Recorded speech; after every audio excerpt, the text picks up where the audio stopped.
అప్పుల బాధలు వెంటాడుతున్నాయా? అయితే 6JVR వారి జాతిరత్నాలు ధరించండి. నమస్తే, వెల్కమ్ టు మనం టీవీ. ప్రస్తుతం నాతో పాటు అనలిస్ట్ కట్ట కార్తిక్ ఉన్నారు, మాట్లాడదాం. కార్తిక్ గారు నమస్తే అండి. కార్తిక్ గారు, వైఎస్ఆర్ కాంగ్రెస్ పార్టీ రాజధాని అమరావతి విషయంలో మళ్ళీ యూటర్న్ తీసుకున్నట్టుగా కనిపిస్తుంది. నిన్న సజ్జల రామకృష్ణారెడ్డి ఏం మాట్లాడారో మీరున్నారు. అంటే భవిష్యత్తులో ఇక ఎలాగో అమరావతిని మార్చడం ఎవరి వల్ల కాదు, వైఎస్ఆర్సీపీ ఇంకా ఏం చెప్పినా వినే పరిస్థితి లేదు, చట్టరూపం కూడా దాల్చేస్తుంది, 3 ఏళ్లలో కంప్లీట్ చేసేస్తామని చెప్తున్నారు. ప్రధానమంత్రి మళ్ళీ వచ్చి అమరావతి ప్రారంభోత్సవం కూడా ఆయనే చేయాలని చెప్పి పూనుకొని చాలా వేగంగా పనులు జరుగుతున్నాయి. కాబట్టి అమరావతిని మార్చటం జగన్మోహన్ రెడ్డి వల్ల కాదు అని చెప్పి భావించే ఇప్పుడు యూటర్న్ తీసుకున్న పరిస్థితి ఉందా? మీరు ఎలా చూస్తారు? సజ్జల కామెంట్స్ని అసలు ఎట్లా చూడాలి ఆంధ్ర ప్రజలు? అంటే నేను బలంగా విశ్వసించేది ఏంటంటే, అది ఏ రాజకీయ పార్టీ అయినా అంతిమంగా ప్రజల అభిప్రాయంలోకి రావాల్సిందే. రాజకీయ పార్టీల అభిప్రాయాలు ప్రజలకు అనుగుణంగా ఉంటేనే ఆ రాజకీయ పార్టీని మనుగడ సాధ్యమవుతుంది. 3 రాజధానుల కాన్సెప్ట్ని ప్రజలు తిరస్కరించారు. ఇప్పుడు వైజాగ్లో జగన్మోహన్ రెడ్డి గారు అక్కడి నుంచే పరిపాలిస్తానని చెప్పారు, అక్కడే కూర్చుంటాను, అక్కడే నివాసం ఉంటానని చెప్పారు. వైజాగ్ సిటీలో వైసీపీకి మన ఎన్నికల్లో 1 సీట్ అన్న వచ్చిందా? కర్నూలు న్యాయ రాజధాని అని చెప్పారు, కర్నూలు సిటీ పరిధిలో వైసీపీకి 1 సీట్ అన్న వచ్చిందా? వైజాగ్ గ్రేటర్ మున్సిపాలిటీ పరిధిలో కానీ, కార్పొరేషన్ పరిధిలో కానీ, లేదు కర్నూలు కార్పొరేషన్ పరిధిలో కానీ వైసీపీకి సింగిల్ సీటు కూడా ఎందుకని రాలేదు? ప్రజలు యాక్సెప్ట్ చేయలేదు. ఉమ్మడి వైజాగ్ జిల్లాలో గిరిజన ప్రాంతాలు అరకు, పాడేరు 2 సీట్లు వచ్చాయి, ఓకే. కానీ వైజాగ్ ఏదైతే రాజధాని ప్రాంతంగా చెప్పబడుతుందో అక్కడ సీటు రాలేదుగా. కర్నూలు జిల్లాలో కూడా అంతేగా. అంటే నేనేమంటానంటే, ప్రజల యాక్సెప్టెన్స్ అనేది ఏ రాజకీయ పార్టీకైనా అవసరం. ఆ పార్టీ మనుగడ సాగించాలన్నా, తిరిగి అధికారంలోకి రావాలన్నా అది అవసరం. అందుకే అంతిమంగా ప్రజల అభిప్రాయాన్ని యాక్సెప్ట్ చేయాల్సిందే. ప్రజల అభిప్రాయం 3 రాజధానులు వద్దు, ఒకే రాజధాని ఉండాలి, ఆ రాజధానిని భవిష్యత్ తరాలకు ఉపయోగపడేలా నిర్మించాలి, అది ప్రజలు కోరుకుంటుంది. అయితే అభివృద్ధి వికేంద్రీకరణ వేరు, మళ్ళా రాజధాని ఒకటి ఉండటం ఒక వేరు, అధికార వికేంద్రీకరణ వేరు. అధికార వికేంద్రీకరణ అంటే అన్ని ప్రాంతాల్లో సమతుల్యమైనటువంటి అభివృద్ధి, అధికారాలని కింది లెవెల్ వరకు తీసుకెళ్లటం. అంటే గ్రామ పంచాయతీ లెవెల్ వరకు ఎంపీటీసీలు, జడ్పీటీసీలు, సర్పంచులు వాళ్ళ స్థాయి వరకు అధికారాలు పంచటం, స్థానిక సంస్థలు బలోపేతం చేయటం, ఇది అధికార వికేంద్రీకరణకు వస్తుంది. జగన్మోహన్ రెడ్డి గారు పరిపాలనలో పరిపాలనా వికేంద్రీకరణకు, అధికార వికేంద్రీకరణకు మధ్య తేడా తెలవకుండా పనిచేశారు వాళ్ళు. 3 రాజధానులు కట్టడం అనేది అధికార వికేంద్రీకరణ అని చెప్పారు. అది అధికార వికేంద్రీకరణ కాదు, పరిపాలన వికేంద్రీకరణ. పరిపాలన కేంద్రీకరణంగా ఉండాలి, అధికారాలు వికేంద్రీకరించబడాలి. మళ్ళీ చెప్తున్నా నేను, పరిపాలన కేంద్రీకరించబడాలి, అధికారాలు వికేంద్రీకరించబడాలి. కానీ జగన్మోహన్ రెడ్డి గారి పరిపాలనా వికేంద్రీకరణ చేస్తూ ఇదే అధికార వికేంద్రీకరణ అని చెప్పాడు. అది తప్పు. ఇప్పటివరకు ప్రపంచంలో ఇలాంటి కాన్సెప్ట్ వర్కౌట్ అయిందే లేదు. కాబట్టి కావాలంటే నువ్వు అన్ని చోట్ల అభివృద్ధిని సమతుల్యం చేయి, నువ్వు తీసుకొచ్చే పెట్టుబడులు అన్ని చోట్ల పెట్టుబడి పెట్టించు. ఇప్పుడు చంద్రబాబు నాయుడు గారు టీసీఎస్ వచ్చింది, అన్ని అమరావతిలోనే పెట్టించలేదుగా, వైజాగ్లో పెట్టిస్తున్నారు. టీసీఎస్ ఎక్కడ ల్యాండ్ అవుతుంది? ఉర్సా కంపెనీ ఎక్కడ ల్యాండ్ అవుతుంది? గూగుల్ ఇవన్నీ ఎక్కడ ల్యాండ్ అవుతున్నాయి? అంటే సాఫ్ట్వేర్ హబ్గా వైజాగ్ను మారుస్తూ ఉన్నారు. తర్వాత అదే క్రమంలో అమరావతిలో తీసుకొచ్చే పెట్టుబడులు అమరావతిలో పెట్టిస్తూ ఉన్నారు. గ్రీన్ ఎనర్జీ పెట్టుబడులు కావచ్చు, డ్రోన్ క్యాపిటల్గా అమరావతిని నిర్మించడం కావచ్చు, తర్వాత క్వాంటమ్ కంప్యూటరింగ్ కావచ్చు, దీనికి అమరావతిని హబ్గా మారుస్తూ ఉన్నారు. అలాగే మొబైల్ అనుబంధ రంగ పరిశ్రమల్ని తిరుపతి, అనంతపురం ఆ జిల్లాలో పెట్టుబడి పెట్టిస్తూ ఉన్నారు. ఇప్పుడు ఎగ్జాంపుల్, గతంలో చంద్రబాబు నాయుడు గారి పరిపాలనలో కియా పెద్ద పరిశ్రమ, అది ఎక్కడ పెట్టించారు పెట్టుబడి? అనంతపురంలో పెట్టించారు. కియా అనంతపురానికి బ్రాండ్ తీసుకొచ్చిందిగా, రాయలసీమకు బ్రాండ్ తీసుకొచ్చిందిగా. మొబైల్ అనుబంధ పరిశ్రమలని, సెలికాన్ కంపెనీ, ఇవన్నిటిని కూడా చిత్తూరు జిల్లాలో పెట్టించారు. చిత్తూరు జిల్లాకి అవి మార్కెట్ తీసుకొచ్చాయిగా, అక్కడ ఎంప్లాయ్మెంట్ జనరేట్ చేశాయిగా.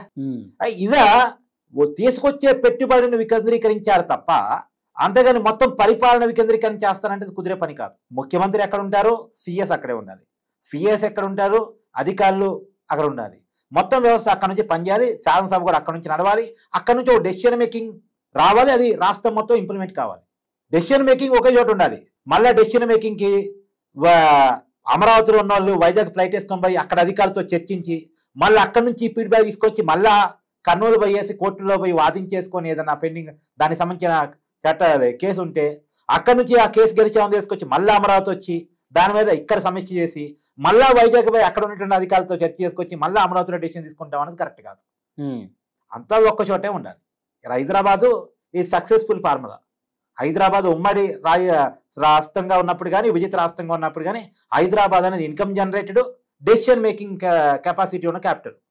ఆ రకంగా ఉండాలి. ఇప్పుడు దేశ రాజధాని అంటే ఢిల్లీ చెప్తావా, దేశానికి 2-3 రాజధానులు ఉన్నాయా? దేశానికి సంబంధించిన చట్టాలు డెసిషన్స్ మొత్తం ఢిల్లీ వేదిక జరుగుతుంటాయి. ఇంప్లిమెంటేషన్ మాత్రం వికేంద్రీకరించబడి కింది స్థాయి అధికారుల వరకు రాష్ట్ర ప్రభుత్వాలు తర్వాత లోకల్ బాడీస్ వాటి వరకు తీసుకెళ్లి ఇంప్లిమెంట్ చేయడం. ఓకే, కార్తీక్ గారు, జగన్మోహన్ రెడ్డి గారు ఎందుకు తన ఆలోచనల్ని తన నిర్ణయాల్ని ఈ విధంగా పదే మార్చిన సందర్భాలు కనిపిస్తున్నాయి? గతంలో ఇప్పుడు ప్రతిపక్ష నేతగా ఉన్నప్పుడు అమరావతి అన్నాడు, అధికారంలోకి వచ్చిన తర్వాత 3 రాజధానులు అన్నాడు, విశాఖ నుంచి ఈ దసరాకి ఈ సంక్రాంతికి అన్నాడు, మొన్న ఓడిపోయిన తర్వాత కూడా గుంటూరు విజయవాడ మధ్యలో 400 ఎకరాలు నాగార్జున యూనివర్సిటీ గ్రౌండ్ లో పెడితే సరిపోతుంది కదా అని చెప్పేసి అన్నాడు. ఇప్పుడు సజ్జరామకృష్ణ చేత ఈ మాట మాట్లాడిస్తున్నాడు. ఏంటి అంటే ఒక స్టేబుల్ డెసిషన్ ఎందుకు తీసుకోలేకపోతాడు? ఒక స్ట్రాంగ్ డెసిషన్ అమరావతి విషయంలో ఎందుకు లేదు? మళ్ళీ ఇంక ప్రజల్లో అనుమానాలు ఇంకా ఉన్నాయి. ఆయన రేపు ఒకవేళ అధికారంలోకి వస్తే ఇదైనా సరిగ్గా అమలు చేస్తాడా లేదా అనేది. అంటే నువ్వు అన్నది వ్యాలిడ్ పాయింట్. ప్రజల అనుమానంలో కూడా చాలా వ్యాలిడిటీ ఉంది. జగన్మోహన్ రెడ్డి గారి గ్రౌండ్ లెవెల్ పాలిటిక్స్ నుంచి వచ్చిన వ్యక్తి కాదు. బేసిక్గా ఆయన యూనివర్సిటీ స్టూడెంట్ లెవెల్ లీడర్ గా ఎదిగి రాజకీయాల్లోకి వచ్చిన వ్యక్తి కాదు. అలాగని ఎంపీటీసీ జడ్పీటీసీ ఆ పైన ఎదిగి ఎమ్మెల్యేగా ఎన్నికైనటువంటి నాయకుడు కాదు. ఆయన రాజశేఖర్ రెడ్డి గారి పేరు చెప్పుకొని రాజకీయాల్లోకి వచ్చారు. ఫస్ట్ టైం డైరెక్ట్ గా ఎంపీ అయ్యారు 2009లో. ఎంపీ అయిన తర్వాత రాజశేఖర రెడ్డి గారు మరణించడం వెంటనే ముఖ్యమంత్రి కోరిక పుట్టింది. ఎంపీ అయిన వ్యక్తికి ముఖ్యమంత్రి కోరిక పెట్టింది.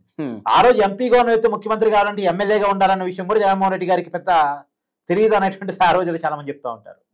అంటే అతనికి పొలిటికల్ మెచ్యూరిటీ లేదు, బిజినెస్ మెచ్యూరిటీ ఉంది. బిజినెస్ ఎలా చేయాలో తెలుసు, సూట్ కేసు కంపెనీలు ఎలా పెట్టాలో తెలుసు, డబ్బులు ట్రాన్సాక్షన్ ఎలా పెట్టాలి. నేను మళ్ళీ ఇయ్యని నేను చెప్తున్నాయి కాదు సుమా, సిబిఐ ఈడీ కేసు మోపుతున్నాయి కదా, దాన్ని బట్టి నేను మాట్లాడుతాను. ఓకే, కాబట్టి అలాంటి విషయాల మీద ఆయనకు అవగాహన ఉంది. బిజినెస్ ఎలా సస్టైన్ చేసుకోవాలన్నది ఐడియా ఉంది తప్ప పొలిటికల్ సిస్టమ్ ఎలా ఉంటుంది, ప్రజల అభిప్రాయాలు బట్టి రాజకీయ పార్టీని ఎలా నడిపించాలన్న దాని మీద అతనికి అనుభవం లేదు. కాకపోతే రాజశేఖర్ రెడ్డి గారు ముఖ్యమంత్రిగా ఉండి ప్రజలకు సంబంధించిన కార్యక్రమానికి వెళుతూ చనిపోవటం అనేది ప్రజల్లో ఒక ఎమోషనల్ కనెక్టివిటీ జరిగింది. ఆ రాజశేఖర్ రెడ్డి గారి బిడ్డగా జగన్మోహన్ రెడ్డి గారు ముందుకు రావటం, కుటుంబం మొత్తం కూడా జగన్మోహన్ రెడ్డి గారికి అండగా నిలబడి సానుభూతి తీసుకురావటం, మొత్తంగా జగన్మోహన్ రెడ్డి గారి సానుభూతి వరకుటే రాజకీయంగా క్లిక్ అయ్యారు. ఆ క్లిక్ అయిన రాజకీయ భవిష్యత్తుని ఎలా కాపాడుకోవాలన్నది అంటూ జగన్మోహన్ రెడ్డి గారికి పెద్దగా అనుభవం లేకపోవటం వల్ల వచ్చిన అధికారాన్ని పాడు చేసుకొని ఇలా 11 సీట్లకు పరిమితం అయ్యారు. నిజానికి జగన్మోహన్ రెడ్డి గారు కేవలం అనుభవం లేకపోవటం, ఇతర వాళ్ళ అనుభవాల నుంచి నేర్చుకోలేకపోవటం, ఈ 2 కారణాలు ఇచ్చా ఫెయిల్ అయ్యారు. ఇందాక నువ్వు స్టేబిలిటీ లేకపోవడం కూడా ఇదే కారణం. ఆయన 2019 ఎన్నికల కంటే ముందు ఏం చెప్పారు? నేను అమరావతిలో ఇల్లు కట్టుకున్నాను, చంద్రబాబు నాయుడు గారు అద్దెల్లో ఉంటూ అన్నారు, నేను పర్మనెంట్ ఇల్లు కట్టుకున్నాను, నేను ఇక్కడ నుంచే పరిపాలిస్తా అని చెప్పారు. జనం నమ్మారు. అమరావతిలో కూడా జగన్మోహన్ రెడ్డి గారి పార్టీనే గెలిపించారు. మంగళగిరిలో ఆర్కే గెలిచారుగా, తర్వాత ఉండవెల్లి శ్రీదేవి గెలిచారు కదా రాజధాని ప్రాంతంలో. కాబట్టి వైసీపీని 2019 ఎన్నికల్లో రాజధాని ప్రాంతంలో కూడా వైసీపీకే ఓటేశారు. జగన్మోహన్ రెడ్డి గారు నిజంగానే పర్మనెంట్ ఇల్లు కట్టుకున్నారని. ఎప్పుడైతే అధికారంలోకి వచ్చాడో జగన్మోహన్ రెడ్డి గారు తన నిజ స్వరూపాన్ని చూపించడం స్టార్ట్ చేశాడు. నా కాన్సెప్ట్ అసలు అమరావతిని కిరి చేయటం, చంద్రబాబు నాయుడు గారి పేరు ఎట్టుంటుంది, అసలు ఉండకూడదు, ఆయన కట్టిన నగరం ఉండటం ఏంటి, అసలు మళ్ళీ ఎప్పటికైనా అమరావతి అంటే మళ్ళీ చంద్రబాబు గుర్తు వస్తాడు కదా అని చెప్పేసి దాన్ని కిరి చేయడం స్టార్ట్ చేశాడు. సరే, కిరి చేయడం స్టార్ట్ చేశాడు పక్కన పెట్టు, అతను ఏమన్నా కట్టే ప్రయత్నం చేశాడా? చంద్రబాబు నాయుడు కట్టిన అసెంబ్లీ నుంచే పరిపాలన కొనసాగించాడు, చంద్రబాబు నాయుడు కట్టిన సెక్రటరియట్ నుంచే పరిపాలన కొనసాగించాడు, అదే హైకోర్టుని కంటిన్యూ చేశాడు. తను ఒక బిల్డింగ్ కట్టి ఆ బిల్డింగ్ ఇదిగో ఆంధ్రప్రదేశ్ అసెంబ్లీ నేను వైజాగ్లో కట్టా, లేదో ఆంధ్రప్రదేశ్ సెక్రటరియట్ నేను వైజాగ్లో కట్టా, లేదు హైకోర్టు కర్నూలులో కట్టా అని చెప్పడానికి ఏదైనా బిల్డింగ్ ఉందా? అతను ఉండడానికి రుషికొండ ప్యాలెస్ కట్టుకున్నాడు వైజాగ్ లో, బానే ఉంది 450 కోట్లతోటి. కానీ ప్రజలకు అవసరమైన ఒక బిల్డింగ్ అన్న జగన్మోహన్ రెడ్డి గారు కట్టారా? కాబట్టి జగన్మోహన్ రెడ్డి గారు ఈ విషయంలో కొంత ఫెయిల్యూర్ అయ్యారు. ఆ ఫెయిల్యూర్ని ప్రజలు కూడా గమనించారు, అందుకే యాక్సెప్ట్ చేయలేదు.